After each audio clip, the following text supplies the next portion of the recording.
ऋषि मार्कंडेय 8वें चिरंजीवी कैसे बने। जैसा मैं तमन्नी तो पांडे यूट्यूब चैनल पर आप सबका स्वागत करती हूँ। इस कथा का वर्णन नारद पुराण में मिलता है। मार्कंडेय मुनि महर्षि मृकंडू के पुत्र थे। ये भृगु कुल में उत्पन्न हुए थे। यज्ञोपवीत यानी कि उपनयन संस्कार हो जाने पर ये ब्रह्मचर्य को धारण कर वेदाध्ययन करने लगे और वेद पारंगत होकर तप और स्वाध्याय में लग गए। लेकिन जिस दिन अपने आश्रम में घर को लौटे उस दिन अपने माता पिता को विचलित और चिंतित देखते हैं तो उनसे पूछते हैं कि हे पिताश्री, हे माताश्री, आप दोनों इतनी विचलित और चिंतित क्यों हैं? मैं जानना चाहता हूँ, कृपा करके मुझे बताएं। तो मृकंडू ऋषि कहते हैं कि हे पुत्र, हमने तुम्हें भगवान शिव से तपस्या करके मांगा था। उन्होंने कहा कि तुम्हें एक बुद्धिहीन पुत्र मिलेगा जिसकी आयु बहुत लंबी होगी, लेकिन एक ज्ञानवान, गुणवान और पितृभक्त पुत्र मिलेगा जो जिसकी आयु बहुत ही कम होगी। तो हमने तुम्हें मांग लिया था। अब तुम्हारी आयु समाप्त होने को है, इसलिए हम चिंतित हैं। तो मार्कंडेय ऋषि कहते हैं कि हे पिताश्री, मुझे इसका उपाय बताइए, मैं इसका उपाय अवश्य करूँगा। तब मृकंडू ऋषि कहते हैं कि भगवान शिव हर चीज़ को देने में सक्षम है। हे पुत्र, तुम उन्हीं की आराधना करो। तो मार्कंडेय मुनि उनकी शिवलिंग की स्थापना करके और महामृत्युंजय का जाप करने लगते हैं। महामृत्युंजय का जाप करते करते वो काल को जीत जाते हैं। भगवान शिव प्रसन्न होकर उन्हें लंबी आयु का वरदान देते हैं। इस तरह से उन्हें लंबी आयु चिरंजीवी का वरदान प्राप्त हुआ था। लेकिन जाने से पहले भगवान शिव श्री हरि का हाथ उन्हें पकड़ा जाते हैं और उन्हें कहते हैं कि भगवान विष्णु की शरण में जो जाता है उनकी ही सद्गति होती है। मेरी तपस्या करने के बाद उनकी ही तपस्या करनी चाहिए। तब मार्कंडेय मुनि भगवान विष्णु के भक्त हो जाते हैं और उनकी तपस्या, घोर तपस्या करते हैं। वे ब्रह्मचारी वेश में रहकर अग्नि, सूर्य, गुरु, ब्राह्मण और आत्मा में श्रीहरि का पूजन करने लगे। वे प्रातः काल और सायंकाल भिक्षा मांग कर लाते और गुरु को अर्पण करते और गुरु को की आज्ञा मिलने पर मौन होकर एक समय भोजन करते। गुरु की आज्ञा न मिलने पर किसी किसी दिन निराहार ही रह जाते थे। इस प्रकार मार्कंडेय मुनि ने 10 करोड़ वर्ष पर्यंत श्रीहरि की आराधना करके दुर्जय काल को भी जीत लिया था। उनके इस प्रकार मृत्यु को जीत लेने पर ब्रह्मा, शिव, भृगु, दक्ष और नारद जी को बड़ा ही आश्चर्य होने लगा। इस प्रकार नैष्ठिक ब्रह्मचर्य व्रत धारण कर तथा इंद्रिय जय के द्वारा अंतःकरण को राग आदि दोषों से रहित भगवान अधोक्षक का ध्यान करते हुए यानी कि भगवान विष्णु का ध्यान करते हुए मुनि को बहुत वर्ष बीत गए थे। 1700 वर्ष युगों की घड़ी बीत गई थी। काल बीत चुका था। इसके बाद 7वें मनवंतर में इस मनवंतर के पुरंदर नामक इंद्र ने इस भय से कि कहीं ये मेरे पद को न छीन ले, इनके तप में विघ्न करने का निश्चय करने लगे।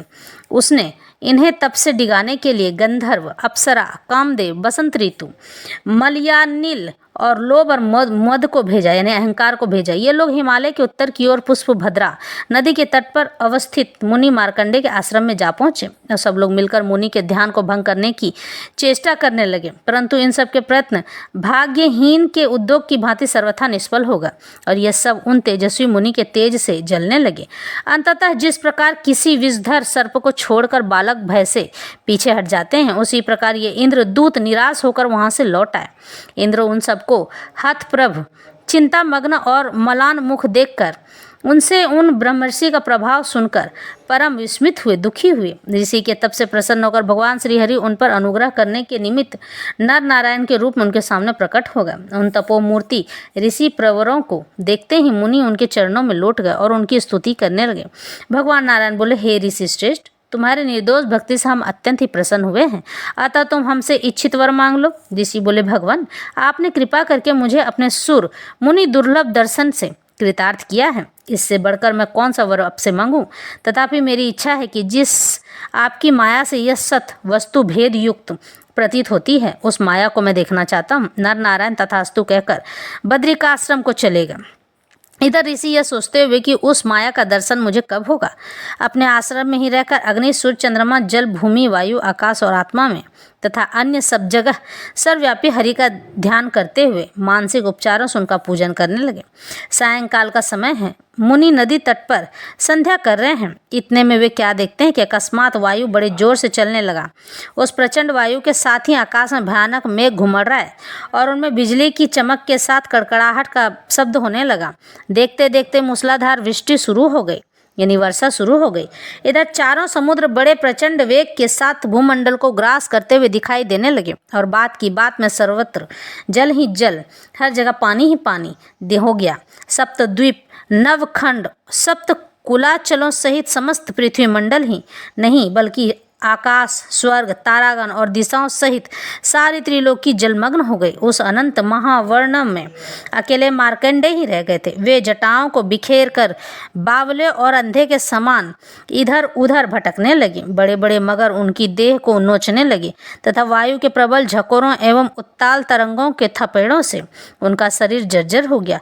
इधर भूख प्यास उन्हें अलग सताने लगी। सर्वत्र घोर अंधकार छा जाने के कारण उन्हें कुछ नहीं सूझता था। उन्हें कभी शोक होता, कभी मोह होता, कभी सुख की अनुभूति होती और कभी मृत्यु के समान कष्ट होता। इस प्रकार विष्णु की माया से मोहित हुए मुनि को उस समुद्र में भ्रमण करते 1 शंख वर्ष बीत गए। इस बीच में उस महान जलराशि के किसी कोने में पृथ्वी का कुछ भाग दिखलाई देने लगा और उस पर फलों और पत्तों से लदा हुआ वट यानी बरगद का एक छोटा सा पौधा दिखाई दिया। साथ ही उसके ईशान कोण की शाखा के एक पर्णपुट दोने में सोया हुआ एक तेजस्वी बालक दिख पड़ा। उसके प्रकाश से सभी दिशाएं अलौकिक हो उठी। उसका मरकत मणि के सदृश श्याम वर्ण, सांवला सा शोभायमान मुख कमल, संख के समान बल पड़ी हुई ग्रीवा, विशाल वक्षस्थल, सुंदर नासिका यानी नाक और धनुष के समान भौहें बड़ी ही सुंदर दिखाई देती थी, मन को मोह लेती थी। उनके दोनों कानों में दाड़िम के फूल खोसों से हुए थे। वह अपने सुंदर हाथों से अपना चरण पकड़कर अपना अंगूठा चूस रहे थे। उस मनोहर मूर्ति बालक को देखकर मुनि को बड़ा आश्चर्य हुआ।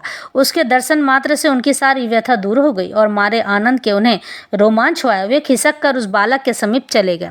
ज्यों ही वे उसके समीप गए उन्हें ऐसा प्रतीत हुआ मानो उस बालक के श्वास के साथ वे उसके उदर यानी पेट के भीतर मच्छर की भांति खींचे चले जा रहे हैं। थोड़ी ही देर में उन्होंने अपने को उस बालक के पेट के भीतर पाया यानी कि गर्भोदकशायी विष्णु के भीतर। वहाँ उन्होंने सारे जगत को उसी रूप में पाया जिस रूप में उन्होंने प्रलय के पूर्व उसे बाहर देखा था। यह सब दृश्य देखकर उन्हें परम विस्मय हुआ, दुख हुआ, कुछ क्षण के आश्चर्य हुआ। अनंतर में उसी बालक के श्वास के द्वारा प्रेरित होकर बाहर निकल आए और पुनः उसी प्रलय समुद्र में जा पड़े। बाहर निकलकर उन्होंने उस बालक को उसी अवस्था में अपनी ओर प्रेम पूर्वक कटाक्षों से देखते हुए पाया। उसकी मंद मुस्कान से आकर्षित होकर वे उसके समीप जाकर उससे आलिंगन करने लगे। करना ही चाहते थे कि वे योगाधिपति बाल वेशधारी भगवान एकाएक अंतर्ध्यान हो गए। उनके अंतर्ध्यान होते ही वह वट वृक्ष और वह प्रलय समुद्र सारा का सारा क्षण भर में विलीन हो गया, समाप्त हो गया और मुनि अपने आश्रम में पूर्ववत पहले की तरह स्थित हो गए। उन्होंने मन ही मन भगवान नारायण की माया को प्रणाम किया और हृदय से उन महेश्वर की माया की शरण ले ली। एक समय मुनि समाधि लगाए अपने आश्रम में बैठे थे। इतने में देवादिदेव भगवान शंकर जगत जननी पार्वती के साथ नंदी पर सवार होकर आकाश मार्ग से उधर की ओर निकले। मुनि को शांत भाव से बैठे देखकर पार्वती जी भगवान शंकर से बोली, हे भगवान, ये कोई महातपस्वी मुनि मालूम होते हैं, इन्हें सिद्धि प्रदान कीजिए क्योंकि सारी तपस्याओं को सिद्ध करने वाले तो आप ही हैं ना। शंकर जी बोले, हे पार्वती, ये मार्कंडेय मुनि भगवान पुरुषोत्तम के बड़े भक्त हैं, भगवान विष्णु के, अतः ये तप के द्वारा कोई सिद्धि नहीं चाहते। अधिक क्या कहें, इन्हें मोक्ष की भी परवाह नहीं है, फिर सांसारिक सुखों की तो बात ही क्या है। तथापि हे पार्वती, हम चलकर थोड़ी देर इनसे वार्तालाप करते हैं क्योंकि साधु समागम से बढ़कर संसार में कोई लाभ नहीं है। यह कहकर जगन्नियंता भगवान शंकर मुनि के समीप गए, किंतु मुनि की वृत्तियां ब्रह्म में लीन होने के कारण उनका ब्रह्म ज्ञान लुप्त हो गया था। अतएव उन्हें जगदात्मा शिव पार्वती के आने का पता नहीं लगा। यह देखकर भगवान शंकर अपनी योग माया के प्रभाव से मुनि की हृदय गुहा में प्रविष्ट हो गए, उनके हृदय में बस गए। मुनि ने देखा कि उनके हृदय में एकाएक एक पीली जटाओं वाली त्रिशूल, धनुष, बाण, ढाल, तलवार से सुसज्जित शरीर में व्याघ्र चर्म यानी कि शेर पर लपेटे रुद्राक्ष माला, डमरू, नरकपाल और फरसा धारण किए त्रिनेत्र और 10 भुजाओं वाली मूर्ति प्रकट हो गई है। इस विकराल मूर्ति को हृदय स्थित देखकर मुनि को बड़ा आश्चर्य हुआ और इसी आश्चर्य में उनकी समाधि टूट गई। मुनि ने आंख खोलकर देखा तो सामने भगवान रुद्र पार्वती सहित अपने गणों को साथ लिए खड़े हैं। मुनि ने उन्हें साष्टांग प्रणाम किया और पार्वती सहित उनकी भक्तिपूर्वक पूजा अर्चना की। उनकी पूजा से प्रसन्न होकर भगवान शंकर कहते हैं, हे मुनि, हम तुम्हारी भक्ति से अति प्रसन्न हैं, अतः हमसे इच्छित वर मांग लो। ब्रह्मा, विष्णु और मैं तीनों ही वर देने वालों में से श्रेष्ठ हैं।